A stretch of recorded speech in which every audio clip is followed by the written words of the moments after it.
thing, getting in a makeup artist to share the load can sort you out. Raks Bridal in Leicester is headed by Rakhee, who has over 20 years of experience in the hair and beauty industry and has just won East Midlands Makeup Artist of the Year at the British Asian Wedding Awards. So first thing, congratulations, Rakhee. Thank you, Naomi. That must have been amazing. It indeed was. Took me by surprise, but yes, it is wonderful news. So how does it come about? Because this isn't your first award either. No, that's right. This is my third award, and actually I had another one with the Lux Wedding Awards as well. That was about 3 years ago.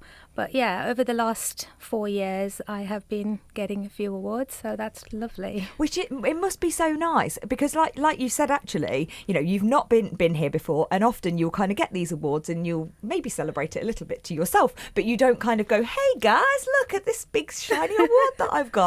But you've decided now that now is the time. This is right. I was.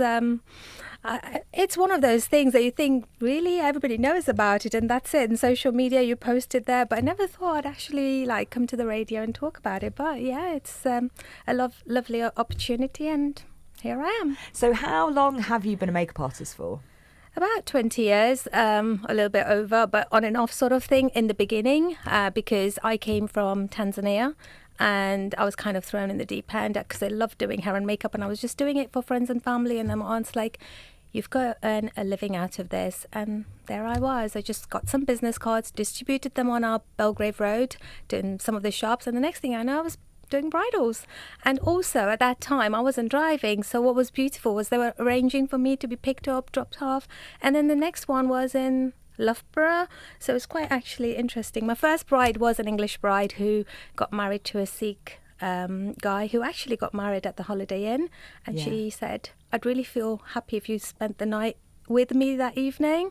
And I was like, okay. I was like only 21 at the time, and I was like, oh, okay, we shall go for it then. You know, I mean, I didn't have any commitments at the time or any family here, so it was like, yeah, whatever opportunity came my way, I just took that, and from there it's just grown. And so did you think, looking into a crystal ball that kind of showed you your future, that 20 years down the line you would then be picking up this award? Definitely not. I mean, when I first got the invitation, you know, for attending the ceremony, I was like, I mean, this is 4 years ago, and I didn't tell anybody. When I got that call, I didn't tell anybody about it because I didn't know whether it was just one of those people just calling and saying these awards and everything. I didn't believe in it, to be fair. But then 24 hours later, I thought, you know what, I need to speak to somebody. And I told my friend, and she's shouting on the phone. And, you know, the next thing I know, I just went and put it on social media. And then I was like, wow, the response was just so amazing. I mean, obviously, I've got a great clientele over the years. You know, it's not just the brides, but the brides' families. And they have just put such lovely messages out there for me. And they've been so, so supportive. It's just amazing. I mean, I know social media is great, but I think recommendations... Yeah, word of mouth is still king, isn't it? It is, yes. I mean, the number of times I've said, oh, you did so-and-so, you know, and I'd really like you to do my cousin. In fact, I'm doing a bride in October that I just met last week, and I did her cousin sisters from 10 years ago. So it's lovely. And I said, oh, so you're not going to have a trial, you're just going to book? She goes, yeah, because I'm really confident. There was something you said when my sister was having henna done, and you said, don't worry, we will sort that out. I'll come half an hour earlier just to give you that time. And she felt so confident with that. And since then, you know. That's so nice. And it must, do you know what? It must be such a rewarding job to be able to do something that you love and that you are obviously talented at. And then for these people, like your wedding day in particular is one of, if not the most important days of your life. And God, you'll have more photos taken on that day than any other day of your life. And so to be able to kind of transform these women, it must feel so good. Definitely. I think another achievement that I got as well, and again, it was a bit of a shock because it was a self-taught hair and makeup. So to come this far, it really is an achievement for myself. But I got a call, it was, I think, 10 years ago, and I had an email, from a lady in Spain who was getting married. And since then, I have been doing 2 international bookings a year, and it's absolutely fantastic. You know, I've traveled a lot of places. Dubai, I've done 2 weddings. Nairobi, I've done 2 weddings. Wow. But in Spain, Fuerteventura in particular, I did 3. Las Palmas, I've done 2. Where else? Sitges, I did that. So, Barcelona. So basically, if you're getting married abroad and you want a makeup artist, she wants a holiday. So Hey, definitely have to make it into a holiday. Do take the family along, but as my son's getting older, it's a bit difficult for him to, sort of come out. But yeah, it's still amazing, and I've never felt like I'm on my own. They really make you feel so welcomed. The whole family. So yeah, it's a really great experience. Do you find that some people are nervous? Because I was saying this yesterday to producer Nam. When I got married, I wanted to do my own makeup because I'd had experiences in the past of having my makeup done and I hadn't liked how they'd done it, and I just felt quite nervous kind of giving myself over to somebody else, like, hey, here, have my face. So do you find that people do get nervous about it? Definitely. And I think this is why a trial is so important, where you actually go through different looks, and you do have to be really patient with them, because there are girls who've never worn makeup before and they're just happy to sort of just walk out there and be themselves.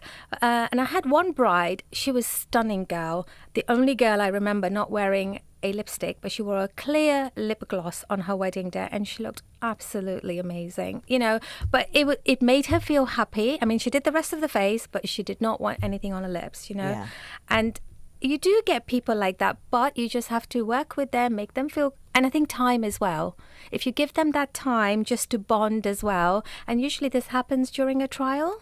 So it's a very important session, and I sometimes say, because they book a trial well in advance. So then they go to India for their wedding shopping and they'll come back and they'll be like, oh, I feel really nervous. I don't know if you'll be able to do it like this, because they haven't done the trial with the outfit. And I'll be like, don't worry, I'm going to come over. I shall have a look at your outfits and maybe we'll talk through the looks. If you don't feel like you want to do the whole makeup, we'll at least talk about the ideas that you have and see if it'll look good. Yeah. And so I suppose, like you say, it's building that trust and going, hey, have faith in me. I promise I will look after you. I will make you look magical. Yeah. And I get lovely feedback from these clients. I'm just having my new website done, and there was some lovely feedback that people have put there, and I'm just so overwhelmed, with it. And I'm thinking, wow, I did really make them feel important. In fact, it was, I think, last year towards the end, I had a message from a bride in Spain out of nowhere. Just to say, hey, Rakhee, it was so lovely to have worked with you. Most importantly, out of my friends and family, you were the person that was there for me. And that was on Mother's Day that I'd actually gone out there and done her hair and makeup. So, but, it's so nice from Spain to get that kind of feedback, on a random day. It really made my day. And she's so lovely. I can tell that it did as well, because even as you're talking about it, I feel like you're almost getting emotional talking about it, because it's so lovely to feel like you can have that kind of impact on somebody's life. I mean, her mom, she came, I mean, my hotel was literally across the road from her house. She came over in the morning and she's like, right, I've packed you some food for the flight. And I'm like, no way. And she gave me a packet of almonds and dates to take away. And she goes, you've been just so amazing, but please take this away. I'm like, I'm not going to eat on the plane. She's like, no, you've got to take this with you. So I think that was just so lovely. It goes to show that I've also, given them more than what they were expecting. So, but that's just generally how you are as a person. You feel welcomed, and you do your best to fit in and deliver. Nice. And so this East Midlands Makeup Artist of the Year award must just be the cherry on top. It certainly is. Amazing. Well, congratulations, Rakhee Matharu. Thank you so much for joining us today. Thank you, Naomi.